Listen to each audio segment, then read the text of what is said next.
Pois é, o Maduro com certeza tirou o sono de muita gente lá na Venezuela, deixou muita gente literalmente desesperada. Parece que agora o jogo virou. Quem não deve ter dormido bem essa noite foi o próprio Maduro, né, que está aí a ponto de decretar estado de exceção, porque acabou de sair uma matéria do The New York Times e nessa matéria, meu amigo, nessa matéria o Trump falou que já está tudo pronto para derrubar o Maduro, inclusive a oposição e o governo do Donald Trump já têm o projeto e o plano para 100 primeiras horas após a queda do Maduro. Outra pessoa que se ferrou em tá muito maduro é o Gustavo Petro, né, presidente da Colômbia, que se lascou. Né, tomou um revés agora, não foi nem dos Estados Unidos, do Donald Trump, foi lá da Itália, da Meloni. Vamos falar sobre isso porque tem muita coisa para a gente debater e discutir juntos aqui. Já estamos na tela do nosso aplicativo. Não esqueça de se inscrever, curtir e compartilhar, que isso ajuda e ajuda bastante, tá, pessoal? Vamos lá, bora para cima, vamos entender o que está acontecendo com relação ao Maduro. Só um recado rápido, meu amigo. Olha só, o Brasil não tá para brincadeira. As projeções ainda são assustadoras. Então, você precisa, né, ter um plano B em relação ao Brasil. Entre em contato com esse telefone ou clica aqui na descrição abaixo e a gente está com nossa equipe toda preparada para te ajudar a tirar uma residência no Uruguai. País bom, país com qualidade, com segurança jurídica. Então, clica na descrição aqui que a gente está aqui para poder te ajudar. Fechado? Vem comigo. Vamos entender o que está acontecendo.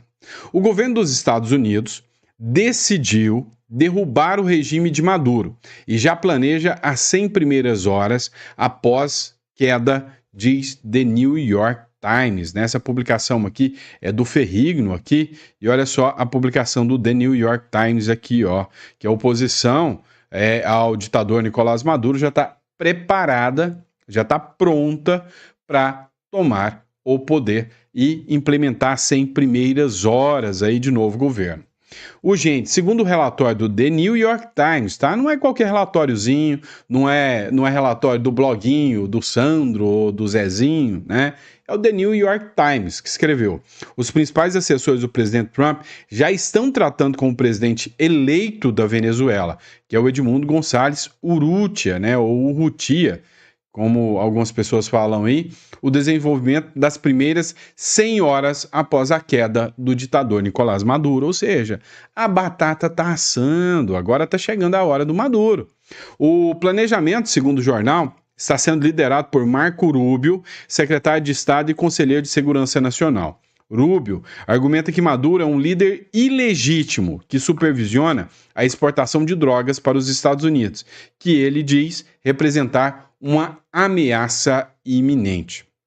O diretor da agência, John Ratcliffe, e Stephen Maio, disse que é o principal conselheiro de política doméstica de Trump, apoia a abordagem de Rubio e estão colaborando para derrubar o Maduro, acrescentam as autoridades. Os militares dos Estados Unidos têm planejado possíveis operações militares contra cartéis de drogas na própria Venezuela, né? Ou seja, lá dentro, né? Na próxima fase, embora a Casa Branca ainda não aprovou e não confirmou, mas a previsão é de que serão feitos, né?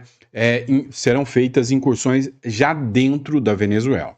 Até agora, estão no Mar do Caribe, mas ninguém adentrou na Venezuela. Mas aí o que se tem agora é que parece que vão ligar o dane-se, né? E vão direto para cima. Outra matéria aqui para vocês aqui, ó, de São Paulo News, a oposição venezuelana discute o plano com os Estados Unidos para derrubar o Maduro. Segundo The New York Times, a oposição venezuelana se reuniu com a autoridade dos Estados Unidos com o apoio de Marco Rubio, do diretor da CIA, John Ratcliffe, e de Stephen Maio, para derrubar o Nicolás Maduro. Parece que agora a coisa ficou mais séria, tá, pessoal? Parece que agora, né, já há um consenso na Casa Branca, principalmente, né, em relação ao próprio Donald Trump, que vai, né, assumir aí um discurso mais rígido, um discurso mais sólido contra o Maduro. A pressão dos assessores próximos do presidente norte-americano Donald Trump para remover o ditador Nicolás Maduro da liderança da Venezuela se intensificou nos últimos dias, segundo informou o próprio The New York Times, né? Então o The New York Times falou que agora o Trump vai chegar, né? Já chegar com os 2 pés na porta contra o ditador venezuelano Nicolás Maduro. A iniciativa é conduzida por Marco Rubio, secretário de Estado dos Estados Unidos e conselheiro de Segurança Nacional do Donald Trump, tá, pessoal? E aí vem o Jornal Sul também, né? Só que o que aconteceu? O Maduro já está sentindo a pressão em cima dele. E aí o Maduro agora está querendo, né, dar resposta. Maduro ganha poderes especiais para reagir a possível ataque dos Estados Unidos, matéria do Sul aqui. A Venezuela decretou o estado de exceção, e quando você decreta estado de exceção, é como se fosse uma lei marcial, você pode tudo. O presidente passa a ser a própria Constituição, que concede poderes especiais ao presidente Nicolás Maduro para agir em defesa do país, caso os Estados Unidos ataquem, informou a vice-presidente Delcy Rodrigues nesta segunda-feira. A medida surge após a mobilização de navios de guerra e tropas americanas no Caribe, aumentando as tensões entre os países, ou seja, a partir de agora, a expectativa é que os Estados Unidos vai partir para dentro da Venezuela, né? O jogo vai ficar um tanto quanto mais pesado. Maduro poderá tomar medidas excepcionais em segurança e defesa para proteger a Venezuela, caso haja uma agressão americana. O decreto foi assinado em meio a um histórico de acusações mútuas com os Estados Unidos acusando Maduro de envolvimento com o narcotráfico e oferecendo recompensa por sua captura, enquanto o governo venezuelano nega as acusações e propõe diálogo, né? Então, assim, a situação do Maduro não está nada fácil. O Maduro está para dentro da Venezuela, ele usa o discurso interno. Yankees imperialistas, nós enfrentaremos, vou decretar aqui um toque de um regime de exceção, enquanto que o discurso com os Estados Unidos é outro. O discurso com os Estados Unidos vai em outro caminho, né? Ou seja, já o discurso com os Estados Unidos é não, vamos dialogar, mandou uma carta para o Donald Trump, enfim, né? Bem típico de gente como o Maduro. E aí vem aqui, ó, no centro do poder, o governo dos Estados Unidos decidiu derrubar o regime de Maduro e já planeja 100 primeiras horas após queda, diz The New York Times, para você ver, né, que o assunto está tomando a maior repercussão possível, ou seja, eles estão, né, discutindo mesmo agora a incursão dentro da Venezuela. O Metrópolis também tratou do assunto. Venezuela decreta estado de exceção em meio à tensão com os Estados Unidos. Como forma de reagir à pressão externa dos Estados Unidos, o governo venezuelano colocou as Forças Armadas em estado de alerta e iniciou uma ampla mobilização social. Foram convocados exercícios militares, treinamentos básicos com armas de fogo, além de simulações de combate.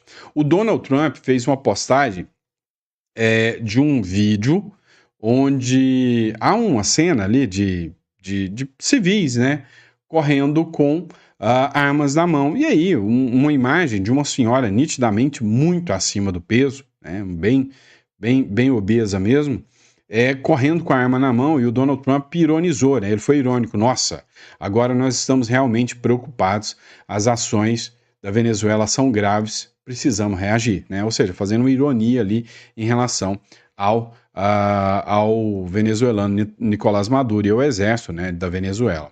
O Palácio de Miraflores afirma que milhões de cidadãos se uniram à milícia voluntária criada para reforçar a defesa territorial.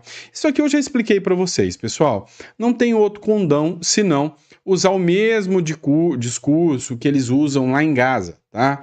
Que é, olha os Estados Unidos matando civis, olha os Estados Unidos como eles são malvadões. Para você ter noção, até o Petro, que é o presidente da Colômbia, falou que é um absurdo os Estados Unidos usarem armas militares contra os narcotraficantes que transportam drogas, né, aí, para os Estados Unidos. E aí, pô, cara, a gente sabe o que esses caras do crime organizado fazem. Os caras matam, os caras são maus. Aí agora, na hora que o Trump pega eles, tadinhos, são pessoas boas, são boazinhas. Aí não dá, né? Aí literalmente não dá. Mas agora, dando continuidade em relação a tudo isso, dá uma olhada aqui, né? pediram à Itália que tirem a nacionalidade do Petro por comportamentos recentes nos Estados Unidos. O Petro, que é o presidente da Colômbia, né? Há várias e várias acusações que pairam contra o Petro dele ter participação no Trem de Aragua, que é uma gangue venezuelana, né? Então, várias acusações. Ele esteve nos Estados Unidos. E lá nos Estados Unidos, na Assembleia da ONU, ele pegou um microfone, um alto-falante, né? Aquele headphone lá, aquele negócio que o povo põe na boca assim, me fugiu o nome agora. Não dormi direito essa noite. Então, eles pegou um megafone. Pegou um megafone daqui e falou para o exército dos Estados Unidos se rebelar contra o Donald Trump e derrubar o Trump, dentro de Nova York. E aí, imediatamente, caçaram o visto dele. Só que aí, né, como ele é cidadão italiano, os Estados Unidos fez a solicitação também, né, e inclusive deputados também, que ele perca a cidadania italiana. Após os Estados Unidos revogarem o visto do presidente Gustavo Petro por incitar soldados americanos a desobedecerem às ordens do presidente Donald Trump, o candidato presidencial Daniel Palacios enviou uma carta à primeira-ministra italiana, a Giorgia Meloni, solicitando uma investigação completa para determinar que o presidente Gustavo Petro deveria perder a sua cidadania italiana. Abre aspas. A cidadania italiana do senhor Petro foi obtida em um contexto histórico, em que, como ex-membro do grupo guerrilheiro M19, ele buscou proteção e refúgio contra ameaças na Colômbia. No entanto, atualmente, como presidente da República, ele é o homem mais protegido do país, com recursos ilimitados de segurança estatal. Essa transformação elimina a premissa humanitária, tornando-o um privilégio que não se justifica mais. Tratou aqui, né, o candidato, né, presidencial lá do Peru, né, da Colômbia, né? Então, assim, hoje esses caras, né, têm uma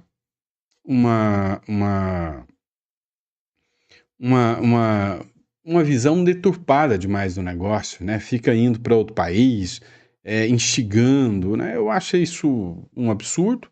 E aí, né, tem alianças, né? Pode ser, sim, que a Itália retire aí do Gustavo Petro a sua cidadania. Vamos lá, pessoal. Ó, o blog da Thalita Moema fez uma publicação, onde nessa publicação ela colocou o seguinte: a posse do ministro Edson Fachin na presidência do STF mostra que Lula realmente venceu. Ou seja, o sistema venceu. A posse do ministro Edson Fachin, que é o ministro que assumiu agora a presidência da Suprema Corte. Vice-presidente é o Alexandre de Moraes, que assumiu igualmente presidência e vice-presidência do Conselho Nacional de Justiça, que é o CNJ. Então, ampliando os poderes do ministro Supremo Alexandre de Moraes. O Edson Fachin, ele entrou com um discurso que não se deve politizar a justiça, ele que é mais comedido, mais, vamos dizer assim, mais polido nas suas falas, se comparado com os outros ministros do STF, né? Mas não se sabe ao certo qual vai ser a postura dele. Uma coisa é certa, a postura dele é bem progressista, bem de esquerda. Quando o presidente chegou ao Supremo, recebeu abraços e mais abraços, com sorrisos estampados, sem nenhum disfarce de imparcialidade por parte dos ministros, né? O abraço de gratidão em Edson Fachin, o ministro que anulou as decisões que condenaram Lula e o deixou livre, leve e solto para disputar a campanha presidencial, mesmo após ter sido condenado em 3 instâncias, inclusive pelo plenário do STF, foi um ato simbólico. O gesto do Lula, estou com você, e entre Alexandre de Moraes e Lula, mostrou a sintonia e a parceria entre ambos. Não é à toa que Bolsonaro, durante as eleições, não podia absolutamente nada. Tudo era proibido e determinado para sair do ar. Mas o encontro mais encantador foi entre Barroso e Lula. O ministro, que discursou inúmeras vezes dizendo que o STF não era político, demonstrou um carinho exacerbado, que deixou nítido existir uma relação muito maior do que simples respeito às instituições. Matéria muito boa aqui da Thalita Moema, assiste esse trecho do vídeo aqui com a gente, né? Que tá no blog Thalita Moema, foi republicado aqui pelo Editorial Central.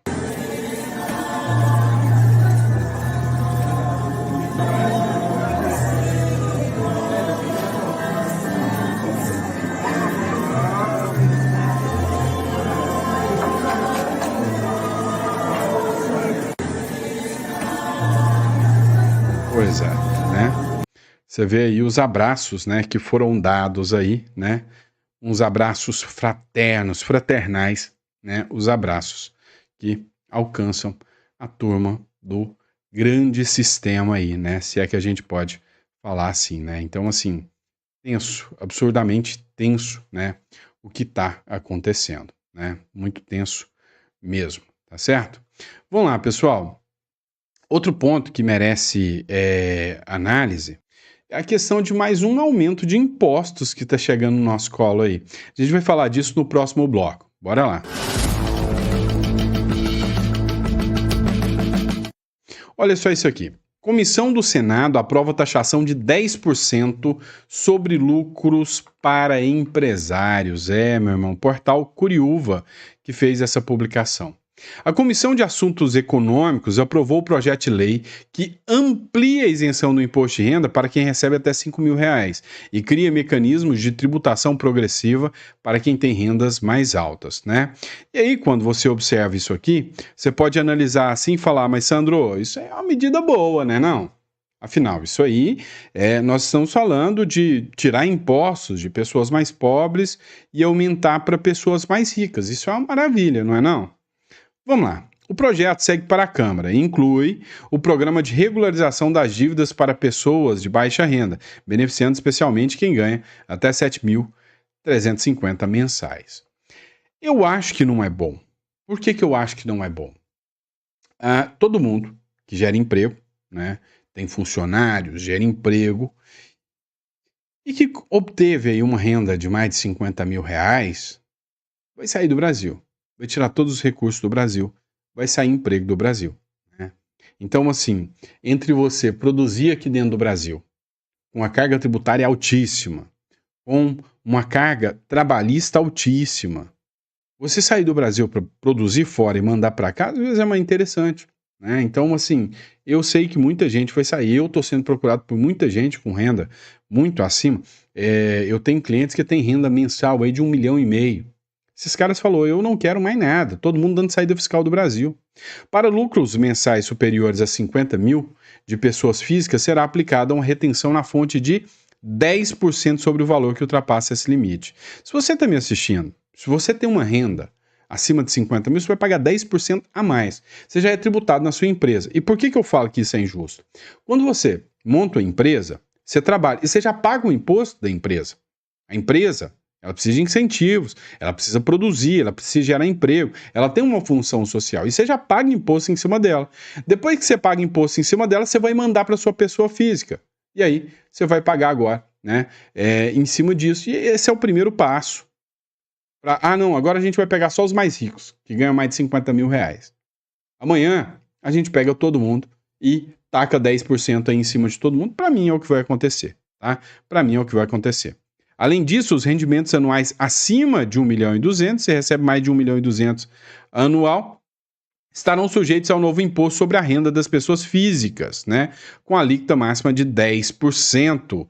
O IRPFM funciona como um ajuste anual considerando o imposto já retido mensalmente.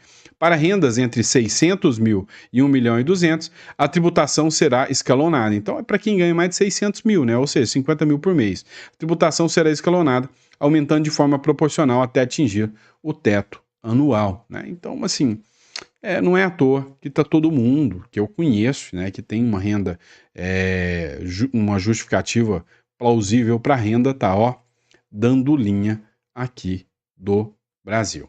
Tá dando linha aqui do Brasil. Fala em dando linha aqui do Brasil, vamos entrar nessa matéria aqui sem introdução.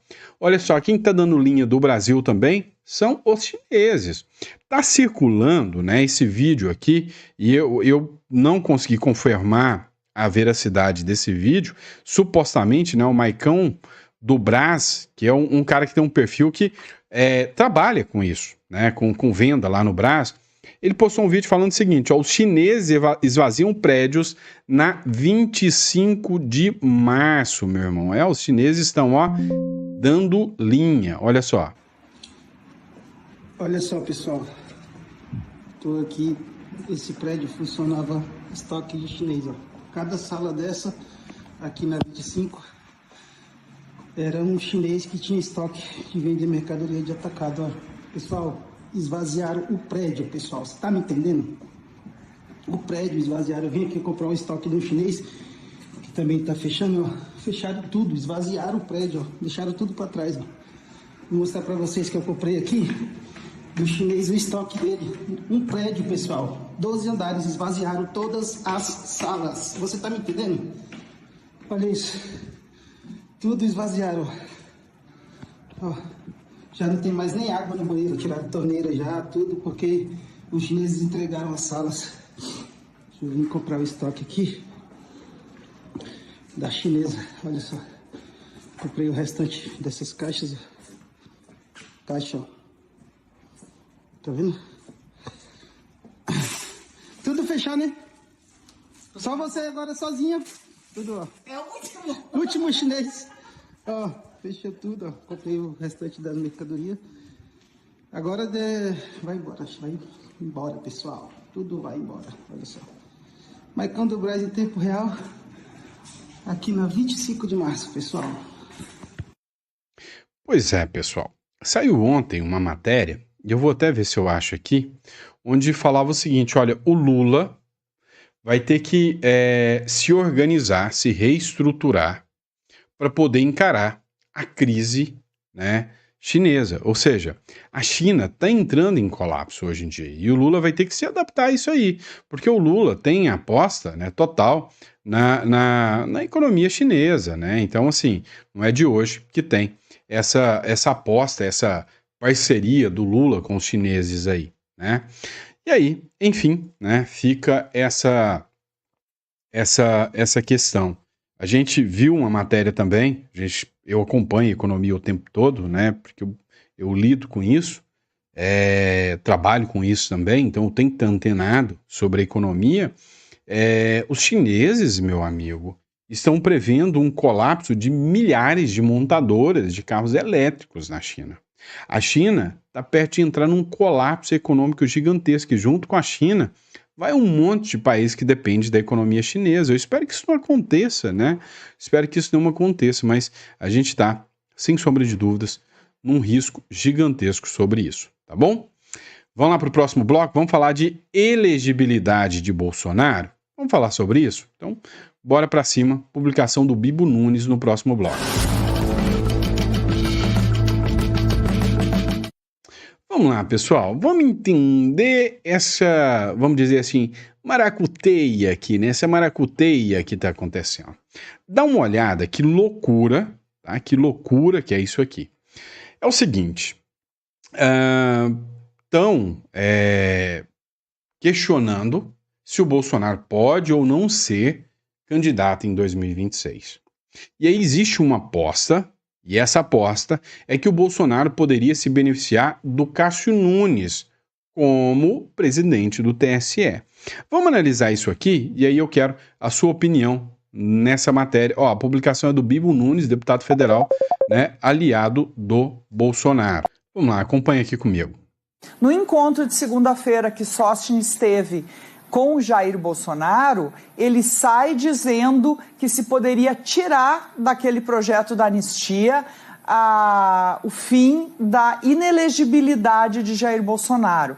Por que isso? Segundo ele, porque a inelegibilidade seria discutida em outro momento, que Bolsonaro quer esperar Cássio Nunes, indicado por ele ao Supremo Tribunal Federal, esperar Cássio Nunes assumir a presidência do TSE, isso vai ser só no ano que vem, para então discutir inelegibilidade. E dessa forma, ao retirar da anistia, poderia ficar mais fácil Bolsonaro também ser incluído num projeto de anistia. Não é o que está acontecendo, viu? A anistia travou no Congresso e, no máximo, eles conseguem reduzir penas. Mas achei muito escandaloso uma fala vindo deste grupo de que querem rediscutir inelegibilidade. Vamos lá. Esse vídeo não é de agora, tá? Mas foi publicado ontem pelo Bíblia Nunes, tá? O que acontece? A aposta é que o Bolsonaro vai conseguir reverter a inelegibilidade com o Cássio Nunes. O Cássio Nunes entra como presidente do Tribunal Superior Eleitoral em 2026. Existe uma ação, né, que é a ação rescisória, é a ação de revisão criminal, a ação de revisão de inelegibilidade, que o Bolsonaro poderia entrar solicitando, né, uma rescisória, solicitando uma liminar para o Cássio Nunes, autorizando o Bolsonaro a concorrer às eleições.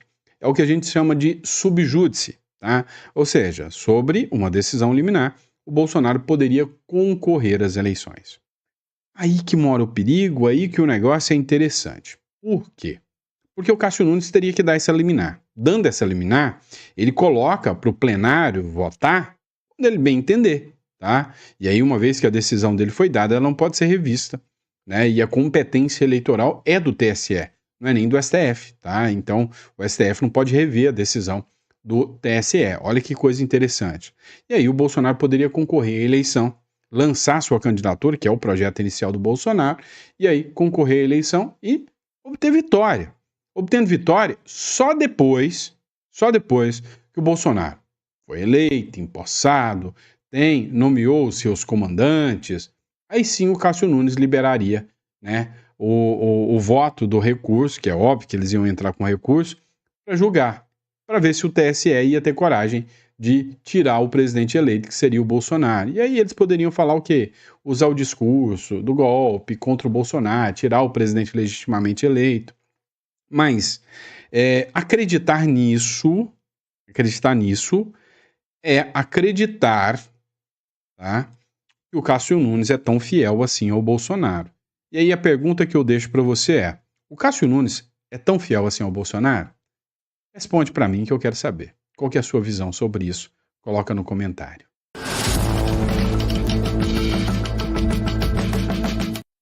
Bora falar sobre isso aqui? Interessante isso aqui, hein?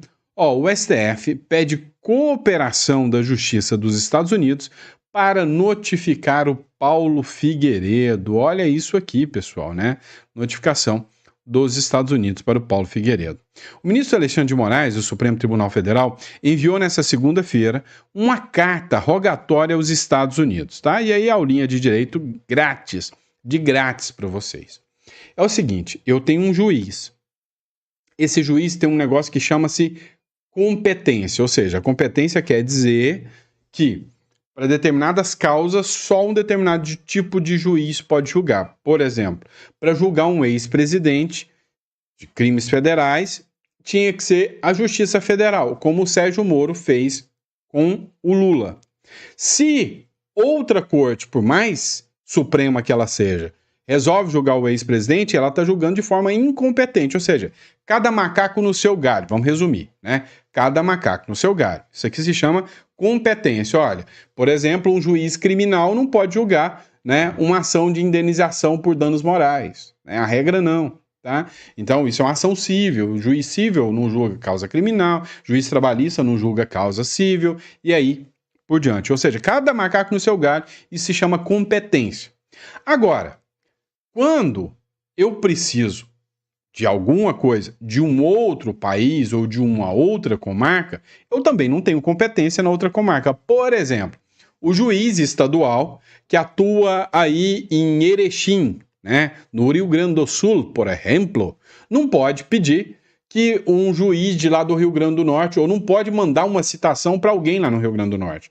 Ele tem que mandar, o juiz daqui tem que mandar para o juiz de lá, entendeu? E isso aí se chama carta precatória, tá? Chama-se carta precatória. Então, o juiz não tem competência, ele manda uma carta precatória, ok? E aí, Quando é dentro do Brasil, eu chamo de carta precatória. O juiz que envia é o juiz deprecante. O juiz que recebe é o juiz deprecado. Parece um palavrão, né? Parece uma pré-checado ou coisa esquisita, o tal de direito, né? Mas é isso. Deprecante, deprecado, carta precatória dentro do Brasil. E para isto acontecer fora do Brasil, ele não pede, ele roga, né? É o que a gente chama de carta rogatória. Ele roga que o juiz de outro país cumpra aquilo. Se o juiz falar não, é não, que quem tem autoridade é o juiz daquele país. Essa é a acusação feita contra o Alexandre de Moraes. Por quê? Porque ele mandava o Twitter tirar perfis de pessoas lá nos Estados Unidos sem mandar por intermédio de carta rogatória pedindo para um juiz lá fazer isso. Ele já mandava a ordem para lá. É por isso que ele responde por ações lá da Trump Media e da Rumble. Entenderam? Beleza. Agora, no caso do Paulo Figueiredo, ele mandou a carta rogatória seguindo a regra certinha e pode tomar um belo de um não. Só que quem define isso não é o governo, é o juiz de lá. Então, o Alexandre de Moraes mandou, né, o pedido de citação do Paulo Figueiredo para um juiz dos Estados Unidos. Era a regra que ele tinha que ter cumprido desde o início, tá? Então, ele mandou uma carta rogatória para que a justiça norte-americana ordene a notificação pessoal do blogueiro Paulo Figueiredo. Agora é blogueiro de novo, né? Esse pessoal precisa se decidir. Uma hora é blogueiro, outra hora é jornalista. Figueiredo foi denunciado pela Procuradoria-Geral da República no dia 22 de setembro por coação em processo judicial. O cara tá lá nos Estados Unidos. E ele foi notificado por coação, tá? A notificação do STF é para que ele responda previamente a denúncia no prazo de 15 dias. Inclusive, a coisa é tão interessante que o Martin De Luca, que é o advogado do Trump, né? Do Trump, ele disse que o Alexandre de Moraes está fugindo aqui do Brasil, utilizando-se do STJ, para não receber a citação, né? Essa mesma citação que ele mandou fazer lá para o Paulo Figueiredo, tá bom? E é isso, pessoal. Espero que vocês tenham gostado do nosso editorial. Muito obrigado pela confiança, pela credibilidade. É sempre um prazer e uma honra, sabe, gigantesca estar aqui com vocês, tá? Então, desculpem a cara de cansaço, tá? Eu passei mal a noite inteira, dor de cabeça, eu não dormi nada. Então, eu tô gravando aqui com essa olheira, com esse cansaço. Realmente não consegui dormir, mas eu disse que eu vou tentar ao máximo cumprir aqui meu compromisso com vocês, de trazer os conteúdos na hora, no jeito certo, e eis-me aqui agora, trazendo esse conteúdo para vocês, tá bom? Muito obrigado, fiquem com Deus. Só um recado rápido, pessoal. Não deixa de entrar em contato, aqui na descrição ou aqui, tá? Você que ainda tá dando bobeira no Brasil, tenha um plano B. Cara, você não sabe se de hoje para amanhã você pode ser um alvo aqui no Brasil. Você não sabe se o seu patrimônio, se os seus bens podem ser um alvo aqui no Brasil. Para pensar. Você resolve ficar indignado com o governo atual. E aí você resolve fazer uma manifestação. Ah, beleza, vai ter uma manifestação lá na praça da minha cidade. Chega lá, acontece de algum baderneiro da esquerda entrar no meio e acontece alguma tragédia lá. Você vai responder por homicídio, porque agora é a turba, segundo o STF. Isso é bom pra você. Às vezes você tava passando, às vezes você tava vendendo algodão doce lá. É o que aconteceu com os presos do 8 de janeiro. Imagina, se essas pessoas tivessem uma outra residência, a carta rogatória teria que ir pro juiz de lá. O juiz de lá ia ter que aceitar isso, né? Olha o que aconteceu com Oswaldo Eustáquio. Ele conseguiu, né?